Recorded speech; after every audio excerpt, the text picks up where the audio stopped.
बिहार चुनाव में king maker बनकर उभरी महिलाएं। संख्या में कम होने के बाद भी महिलाओं ने फिर किया पुरुषों से अधिक मतदान। पीएम मोदी ने सिलसिलेवार 2 ट्वीट में जताया महिलाओं का आभार। सभी चुनाव पूर्व सर्वेक्षणों को नकारते हुए बिहार में एनडीए ने एक बार फिर बहुमत हासिल कर लिया है। एनडीए को 125 सीटें मिली और इसमें भी भाजपा को जदयू से अधिक सीटें मिली हैं। बिहार में भाजपा को 74, जदयू को 43 और हम तथा वीआईपी को 4-4 सीटें मिली हैं। इस तरह भाजपा को जदयू से अधिक सीटें मिली हैं। एक समय ऐसा लग रहा था कि भाजपा प्रदेश में सबसे बड़ी पार्टी बनकर उभर सकती है, लेकिन आखिरी गणना में 75 सीटों के साथ राजद ही प्रदेश की सबसे बड़ी पार्टी बनी हुई है। लेकिन महागठबंधन के दूसरे घटक कांग्रेस को अपेक्षित सफलता नहीं मिली और 70 सीटों पर लड़ने वाली कांग्रेस को महज 19 सीटों से संतोष करना पड़ा। महागठबंधन में अन्य दलों सीपीआई-एमएल को 12, सीपीआई को 2 और सीपीआई को 2 सीटें मिली। इस तरह महागठबंधन का मात्र 110 सीटों से ही संतोष करना पड़ा। भाजपा प्रदेश में अपनी सफलता से बेहद खुश नजर आ रही है। सफलता से उत्साहित पीएम मोदी ने इस सिलसिले में देर रात सिलसिलेवार कई ट्वीट किए हैं। इन ट्वीट्स में पीएम मोदी ने कहा कि बिहार में जनता जनार्दन के आशीर्वाद से लोकतंत्र ने एक बार फिर विजय प्राप्त की। भाजपा और एनडीए के कार्यकर्ताओं को बधाई देने के बाद पीएम मोदी ने लिखा कि बिहार की बहनों बेटियों ने इस बार रिकॉर्ड संख्या में वोटिंग कर दिखा दिया कि आत्मनिर्भर बिहार में उनकी भूमिका कितनी बड़ी है। हमें संतोष है कि बीते वर्षों में बिहार की मातृशक्ति को नया आत्मविश्वास देने का एनडीए को अवसर मिला। ये आत्मविश्वास बिहार को आगे बढ़ाने में हमें शक्ति देगा। इसके बाद एक और ट्वीट में पीएम मोदी ने महिलाओं की मतदान को याद किया। लिखा है कि बिहार ने दुनिया को लोकतंत्र का पहला पाठ पढ़ाया है। बिहार ने दुनिया को फिर बताया कि लोकतंत्र को मजबूत कैसे किया जाता है। रिकॉर्ड संख्या में बिहार के गरीब, वंचित और महिलाओं ने वोट भी किया और आज विकास के लिए अपना निर्णायक फैसला भी सुनाया। इसके बाद पीएम मोदी ने युवाओं का भी आभार जताया। उन्होंने लिखा है कि बिहार के युवा साथियों ने स्पष्ट कर दिया है कि ये नया दशक बिहार का होगा और आत्मनिर्भर बिहार उसका रोड मैप है। बिहार के युवाओं ने अपने सामर्थ्य और एनडीए के संकल्प पर भरोसा किया है। इस युवा ऊर्जा से अब एनडीए को पहले की अपेक्षा और अधिक परिश्रम करने का प्रोत्साहन मिला है। बिहार के प्रत्येक वोटर ने साफ साफ बता दिया कि वह आकांक्षी है और उसकी प्राथमिकता सिर्फ और सिर्फ विकास है।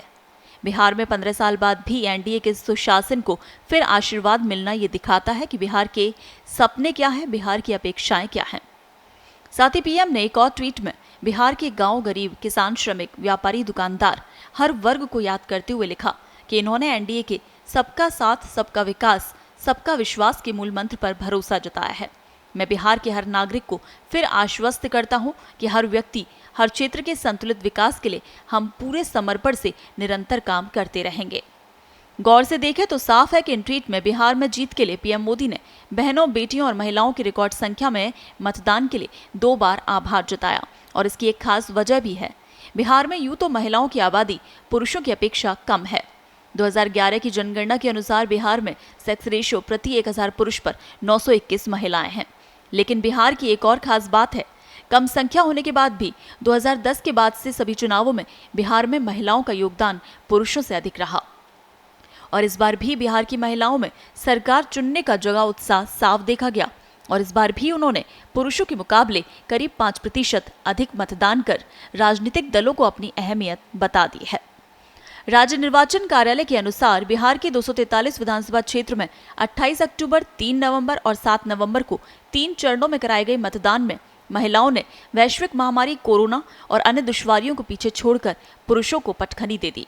इस बार विधानसभा चुनाव में 59.69% महिलाओं ने पुरुषों के 54.68% के मुकाबले 5.1% अधिक मतदान कर लोकतंत्र के प्रति अपनी मजबूती होती आस्था को प्रकट किया है। आंकड़ों पर अगर गौर करें तो बिहार में वर्ष 1952 से लेकर वर्ष 2005 तक हुए 14 विधानसभा चुनावों में महिलाओं की रुचि पुरुषों की तुलना में बेहद कम थी। लेकिन वर्ष 2010 के विधानसभा चुनाव में पहली बार महिलाओं ने मतदान के मामले में पुरुषों को पछाड़ दिया। 2010 के चुनाव में पुरुषों के 51.12% के मुकाबले 3.37% अधिक महिलाओं ने यानी कि 54.49% महिलाओं ने मतदान किया। ये सिलसिला वर्ष 2015 के पिछले विधानसभा चुनाव में भी जारी रहा।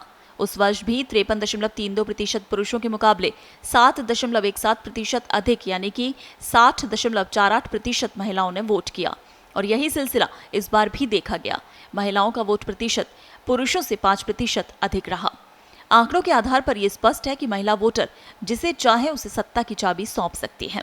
लेकिन गौर करने की बात यह है कि महिलाएं 2010 के बाद से ही सत्ता की ये चाबी जदयू, भाजपा और उसके गठबंधन को सौंपती आई हैं। यही वजह है कि पीएम मोदी ने मतदाताओं की साधी आबादी यानी महिलाओं के भारी मात्रा में मतदान के लिए उनका आभार जताया है।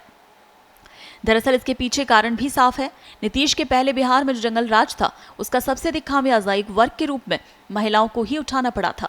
नीतीश के शासन में बिहार में महिलाएं आज घर से बाहर निकलने में सुरक्षित महसूस करती हैं और उन्होंने सुकून की सांस ली है। आज वो घर से बेखौफ अकेले बाहर निकल सकती हैं। नीतीश सरकार की शराबबंदी के कदम से भी महिलाओं ने राहत की सांस ली। साथ ही नीतीश सरकार ने महिला शिक्षा को प्रोत्साहित करने के लिए भी कई कदम उठाए, जो लालू के शासन में कहीं प्राथमिकता में नहीं था।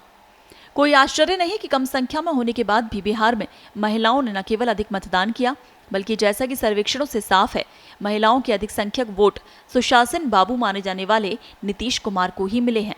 कड़े संघर्ष में बिहार में जिस तरह से एक बार फिर नीतीश सरकार ने वापसी की है, उससे साफ है कि महिलाओं ने बता दिया है कि वो ही असली किंग मेकर हैं और उनकी उपेक्षा करना अब संभव नहीं है। ब्यूरो रिपोर्ट, पत्रिका टीवी।